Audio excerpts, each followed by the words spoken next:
Bismillahirrahmanirrahim. Dear students, this is Dr. Shahid Iqbal.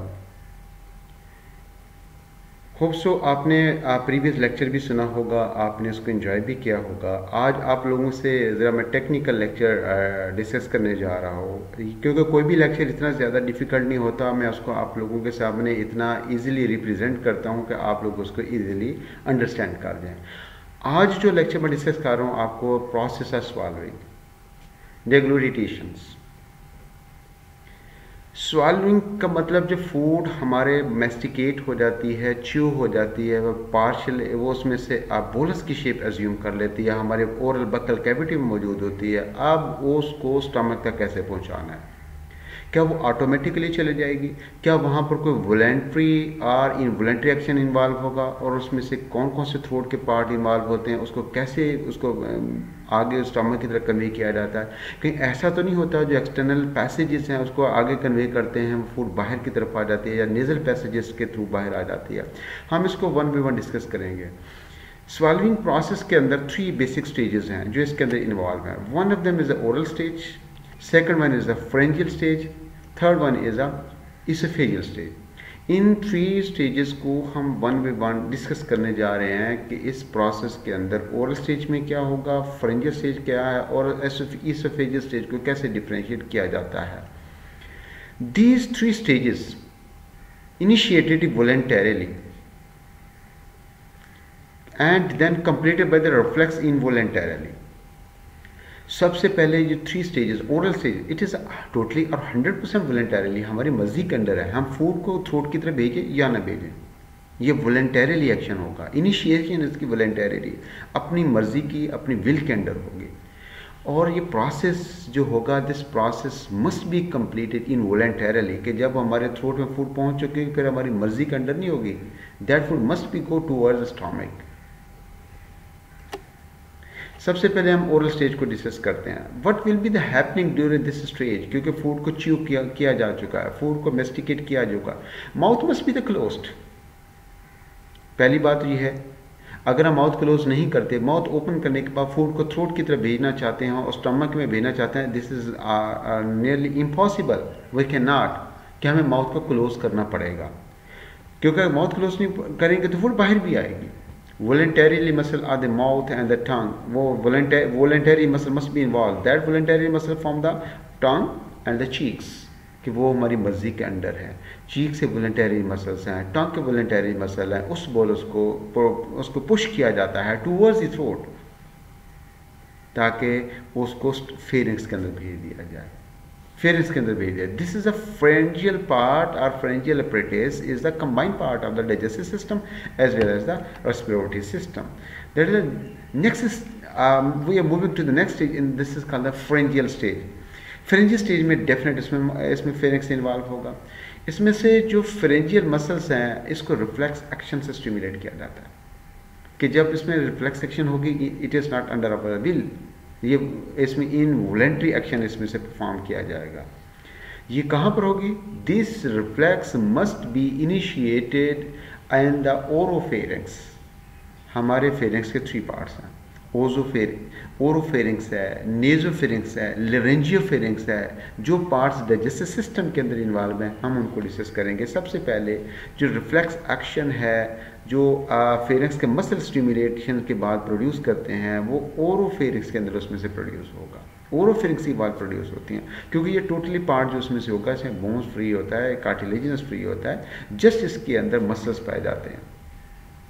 Coordinated by the swallowing centre the medulla, क्यों reflex तो produce होगी, आकर reflex को produce करने के लिए स्पाइनल कार्ड इन्वॉल्व होगा, और इसमें से लेकर जो रिफ्लेक्स सेंटर है हमारा, वो बेसिकली इसमें से medulla oblongata, that's the last part of the hind part of the brain, वो इन्वॉल्व होगा। वो इस रिफ्लेक्स को अपनी मॉनिटरिंग में कर रहा होगा, उस स्वॉल्विंग सेंटर भी है, वो उसको कोऑर्डिनेट कर रहा होगा। अब इसमें बेसिकली जो 3 सेंटर्स हैं, I represent here dramatically, this is the oral cavity, this is nasal cavity, this is a nasopharynx है, basically it is related to the pharynx but this is a part towards the nasal cavity, so it is called the nasopharynx। ये respiratory system में involve होगा। ये स्वाल्विंग के action के अंदर ये food को स्वालो करने के लिए, निकलने के लिए ये इन्वॉल्व नहीं होगा। सेकेंड वन, अगर इसके अंदर हम इसमें से डिस्कस करते हैं, this part is called the oropharynx. This is oropharynx. इसके अंदर ही सबसे पहले रिफ्लेक्स इनिशिएटेड होती है, इसकी इनर्वेटेड होता है by the neuron, goes toward the medulla. इसके third one part is the hypopharynx, इसका ये थर्ड पार्ट है, इसको लेरेंजियोफेरिंक्स भी कहा जाता है, जिसके 3 पार्ट्स हैं। हम इसमें सबसे पहले डिस्कस कर रहे हैं, दैट इज द ओरोफेरिंक्स को डिस्कस कर रहे हैं। अब इसके बाद देखें, इसमें जो इसोफेगस के इनवॉलेंटरी मसल्स होंगे उस बोलस को पुश करेंगे, उस बोलस को down to the into the esophagus में उसमें भी धकेल दिया जाएगा। During this process all other routes become closed, ये those routes which carry food outside remain closed, क्योंकि जस्ट एक ही पैसेज ओपन होगा जो पैसेज फूड को स्टमक के अंदर लेकर जाएगा, बाकी पैसेज सारे क्लोज हो जाएंगे। कौन से पैसेजेस होंगे? माउथ क्लोज होगा because it is the entry and exit passage as well. और जो नेजल कैविटी का इंटरनल पैसेज होगा जहाँ से एयर हम उसमें से हमारी थ्रोट की तरफ जाती है, वो पैसेज भी क्लोज होगा कि ऐसा ना हो कि अगर फूड लिक्विड टाइप है एटसेट्रा एट द टाइम वो फूड के पार्टिकल नेजल कैविटी से बाहर ना आ जाए, ये पैसेजेस क्लोज कर दिए जाते हैं। इन पैसेज को क्लोज कैसे किया जाएगा? दैट इज़ उसमें से हमारे ये बात पे रिफ्लेक्ट में बता चुका हूँ, सॉफ्ट पैलेट भी होता है और हार्ड बोनी पैलेट भी मौजूद इसमें से होता है। इस प्रोसेस के अंदर इसमें से होगा, इसमें से क्या, जो सॉफ्ट पैलेट है वो राइज अप हो जाएगा और जो नेज़ोफेरिंक्स को क्लोज कर देगा। सॉफ्ट पैलेट ऊपर की तरफ जाएगा और नेज़ोफेरिंक्स को वो क्लोज कर देता है। टंग और फ्रेंजियल फोल्ड जो होंगे वो ब्लॉक कर देंगे कि टंग्स और फ्रेंजियल फोल्ड्स उसको ब्लॉक कर देंगे back way into the mouth, कि फूड दोबारा माउथ के अंदर ना आ जाए, क्योंकि फूड थ्रोट के अंदर पहुंच चुकी है, वो माउथ के अंदर मौजूद नहीं है, वो थ्रोट के पास पहुंच चुकी है। और उसमें से फ्रेंजियल फोल्ड्स हैं और जो टंग हैं वो फोल्ड दोबारा उस फूड को जो थ्रोट में पहुँच चुकी है दोबारा माउथ में आने से उसको प्रिवेंट किया जाता है। लिरिक्स थोड़ा सा अपलिफ्ट हो जाता है, उसकी जो ओपनिंग्स होती है वो थोड़ी सी पार्शियली क्लोज हो जाती है, और जो उसमें से एपिग्लोटिस होता है वो हॉरिजेंटल के बजाय, वो वर्टिकल के बजाय पार्शियली हॉरिजेंटल हो जाता है, ताकि फूड ऐसा ना हो कि ट्रैकिया के अंदर उसमें से फूड पार्टिकल चले जाए। ये सारे एक्शन उसमें से परफॉर्म हो जाते हैं ताकि फूड अब उसमें से फेरिक्स से निकल कर इसोफेगस में जाने वाली है। अब इसोफेजियल स्टेज आ जाती है, जो थर्ड फेज इसमें से होगी। फूड रेडी होती है स्वालिंग के लिए, और जब ये फूड इसोफेजियल स्टेज होती है ये टोटली वॉलंटरीली है, इनवॉलंटरी है। इसमें से हमारी swallowing, food ready for the swallowing voluntarily road proceed into the pharynx. अब उसमें से वॉलंटरीली फूड को स्वालो करते हैं, जो थ्रोट तक पहुंचे थे वो हमारे वॉलंटरीली एक्शन होगा। आफ्टर दैट इनवॉलंटरी हो जाएगा, वो हमारी मर्जी के अंदर नहीं होगा, बल्कि वो पेरिस्टाल्टिक मूवमेंट्स के अंदर इसमें से हो जाता है। अब इसमें क्या होगा कि उसमें से अपवर्ड टंग प्रेशर होगा, बैकवर्ड अगेंस्ट द पैलेट उसकी मूवमेंट्स होगी, ये उसमें से टंग का एक्शन होगा जो वॉलंटरीली बोरस को थ्रो उसमें से पुश कर देती है टुवर्ड्स द एसोफेगस। जो स्वाल्विंग एक्शन होगा इसोफेगस के अंदर होगा, आफ्टर दैट टोटली इनवॉलंटरी हो जाएगा, ऑटोमेटिक हो जाएगा, हमारी मर्जी में ये नहीं रहेगा। जो पेरिस्टाल्टिक वेव होगी जो इसोफेगस में मूव करेंगी, इसोफेगस से लेकर इंटायर एलिमेंट्री कनाल की तरफ मूव करती हैं और फूड को उसमें से लेकर जाती हैं। ये फूड उसमें से पेरिस्टाल्टिक मूवमेंट की तरफ उसमें से जाती हैं। इसमें वॉल्स रिमेन रिलैक्स्ड, जब उसमें से पेरिस्टाल्टिक मूवमेंट्स नहीं है तो वॉल रिलैक्स्ड है। कार्डिक स्फिंक्टर वो रिलैक्स उसमें से वो रिलैक्स इसमें से कैसे उसमें से होगा, जब उसमें पेरिस्टाल्टिक वेव जाकर टच करेंगी कार्डिक स्फिंक्टर को which is present at the junction of the oesophagus and the stomach, तो वो भी रिलैक्स हो जाएगा, ओपन हो जाएगा ताकि फूड स्टमक के अंदर चली जाए।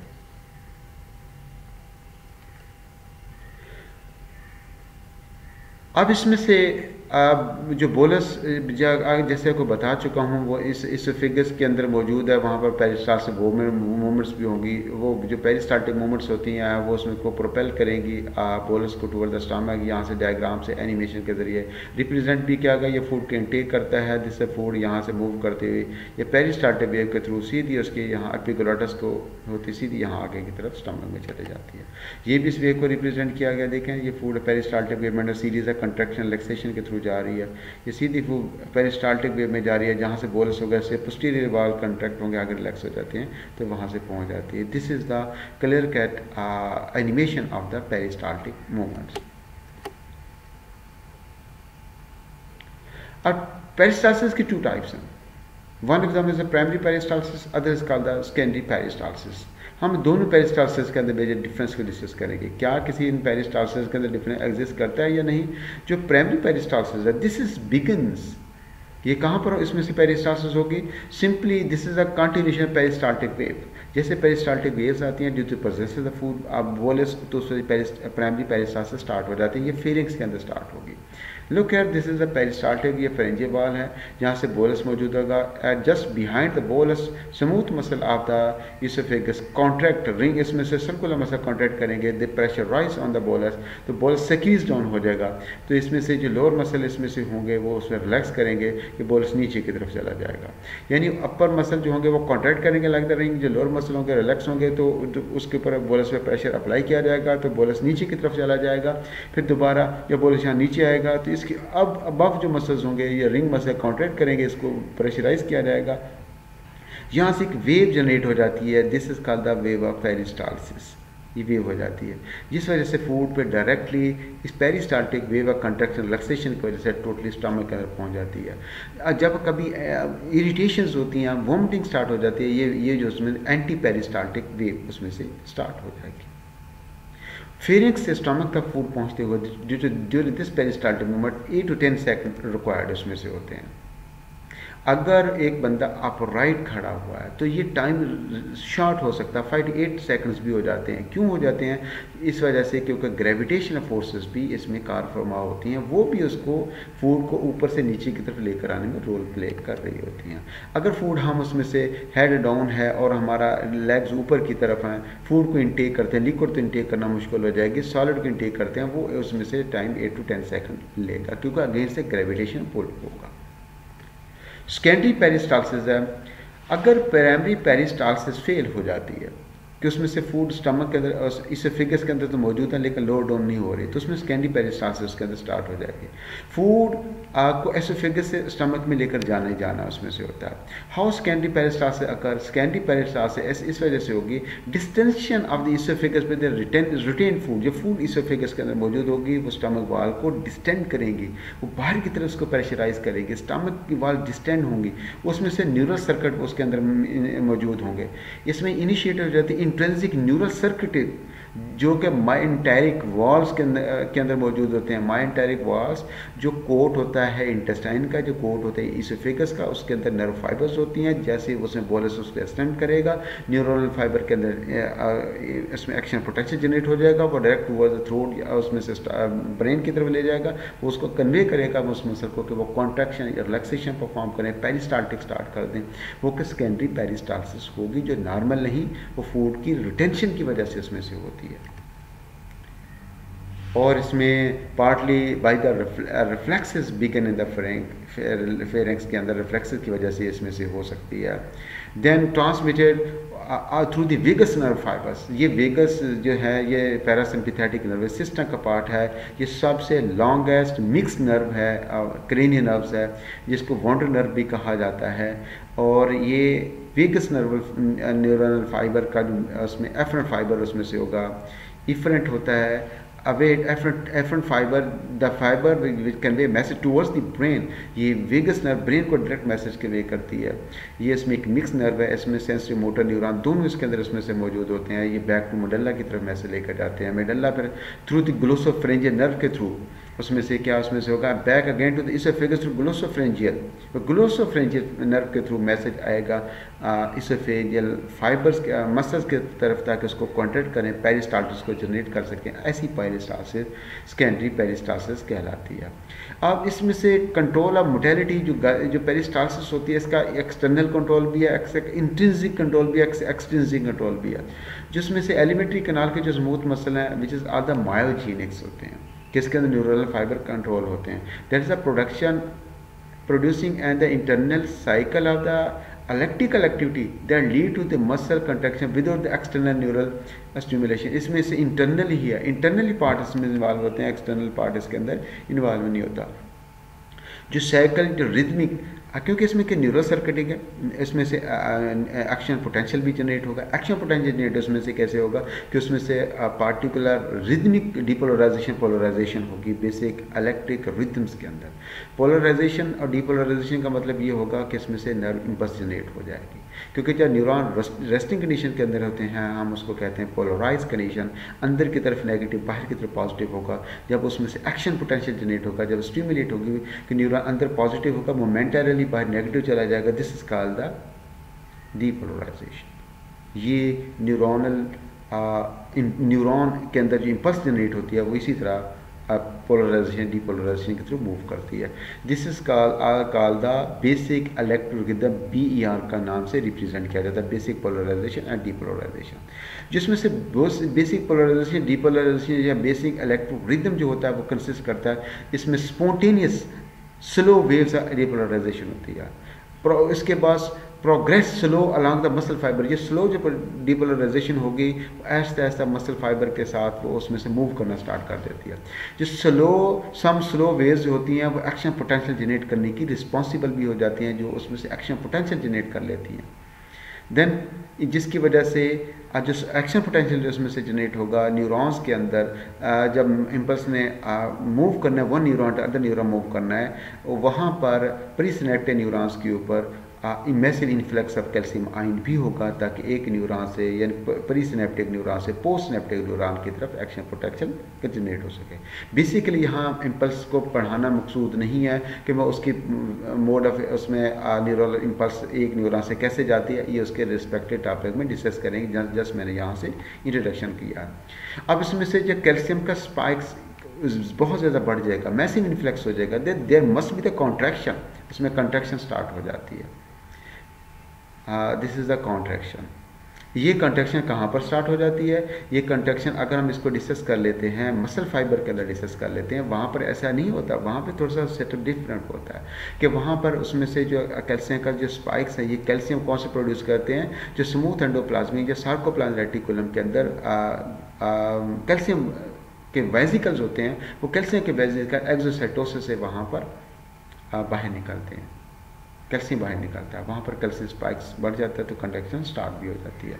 Amplitude of the slow BER modulated by the local influences such as the stretching of the muscle tissues, local भी हो जाता है कि उसमें से लोकलाइज जो मसल है वो कॉन्ट्रैक्ट उसमें से करते हैं। एनदर इन्फ्लुएंस जो कंट्रैक्शन केमिकल स्टिमुलेशन उसमें से हो जाता है, जो उसमें से that is the mucosa stimulated by the chyme mucosa, जो इंटेस्टिनल म्यूकोजा है, जो उसका इंटरनल म्यूकोजा है, इसोफेगस का इनर लाइनिंग है, उसको जो काइम है वो उसको स्टिमुलेट करता है। काइम उसमें से क्या हो जाता है, this is semi solid partially digested. ये तो एक्चुअली एलिमेंट्री कैनाल की मोटेलिटी को डिस्कस करते हैं। जो काइम इसमें से होगा स्टमक से पार्शियली डाइजेस्ट होगा, सेमी सॉलिड होगा और पार्शली डाइजेस्टेड फूड होगी, जो उसमें से स्टमक से एलिमेंट्री कैनाल के अंदर यानी स्मॉल इंटेस्टाइन के अंदर जाएगी, उसको हम काइम का नाम दे देते हैं। जब वो काइम उसमें इंटेस्टाइन के अंदर आएगा वो उसको स्ट्रेच करेगा, वो उसको नॉट स्ट्रेच करेगा बल्कि उसको स्टिमुलेट करेगा। एक्सट्रिंसिक या न्यूरल हार्मोनल कंट्रोल इसको नाम दे दीजिए। BER intrinsic pattern produce locally guest intestinal peptide hormones हैं, जो वहाँ पर हार्मोन प्रोड्यूस होंगे उनके ज़रिए वो एक्सट्रिंसिक फैक्टर हैं, लोकल ये हार्मोन लोकलाइज प्रोड्यूस हो जाते हैं। Intestinal mentality also influenced by the diffused innovation from the autonomic nervous system, वो भी इस प्रोसेस को इन्फ्लुएंस करती है। ANS autonomic system, autonomic nervous system के अंदर 3 फर्दर डिवीजन को डिस्कस करने जा रहे हैं। सिंपैथेटिक है, पैरासिम्पैथेटिक है, पेप्टाइडर्जिक है। पेप्टाइडर्जिक का मतलब है जो पेप्टाइड न्यूरोट्रांसमीटर्स हैं उनका रिलीज होना, उसका जनरेट होना, उसका मूव होना, ये उसमें से न्यूरोट्रांसमीटर की बात कर रहे हैं। और जिसमें से लास्ट स्लाइड जिसको डिस्कस करने जा रहे हैं neuro control of the gut के अंदर, यहाँ से सबसे पहले ये उसका sympathetic parasympathetic nervous sensory neuron का रोल प्ले किया गया। ये सबसे पहले देखें मायोएंटेरिक प्लेक्सिस है, this is a myenteric plexus, जो कि उसमें से एलिमेंट्री कैनाल्स की जो गट में पाए जाने वाला न्यूरॉन का प्लेक्सिस है, this is called the myenteric plexus. दूसरा उसका म्यूकोजा इनर लेयर होती है, सब म्यूकोजा जो उसके मिडल की लेयर होगी, सब म्यूकोजा के प्लेक्सिस हैं, मायोएंटेरिक प्लेक्सिस हैं। इन प्लेक्सिस में क्या होगा, extrinsic control of these plexus by the sympathetic and parasympathetic nervous system इन्हीं मायोएंटेरिक और सब म्यूकोजल प्लेक्सस को कंट्रोल करता है ताकि वहाँ पर कंट्रैक्टिलिटी वहाँ पे वेव कंट्रैक्शन स्टार्ट हो सके। सेकंड वन इसमें से क्या होगा, ये थर्ड वन प्रोसेस में से होगा ल्यूमिनल एपिथेलियम्स हैं। ये ल्यूमिनल एपिथेलियम के अंदर जो सेंसरी न्यूरोनल फाइबर्स पाए जाते हैं, this is a passing from the luminal epithelium, this is a luminal epithelium, sensory neuronal fibres इसमें से पाए जाते हैं। And the gut wall to the enteric plexus, ये यहाँ से जाते हैं इंटेरिक प्लेक्सस की तरफ, इसमें से जाते हैं। देन इस प्लेक्सस से होते हुए then toward the peri to the prevertebral ganglia, spinal है, ये कॉर्ड है और ब्रेन स्टेम है, इनकी तरफ ये इसमें से सेंसरी न्यूरोनल फाइबर मैसेज उसमें से लेकर जाते हैं। ये फाइबर इसके अंदर उसमें से इसकी कंट्रैक्शन का सबब भी बनते हैं कि उसमें से पेरिस्टाल्टिक मूवमेंट जनरेट हो सके। Thank you very much for your understanding. यकीनन आपने अंडरस्टैंड कर लिया होगा। और आखिर में अगर किसी किस्म के कोई कन्फ्यूजन कोई प्रॉब्लम है वो इसमें से मुझे टेक्स्ट कीजिए या व्हाट्सएप में कीजिए, जो जैसे आपको इजी लगता है मैं आपको रिस्पॉन्ड करूँगा।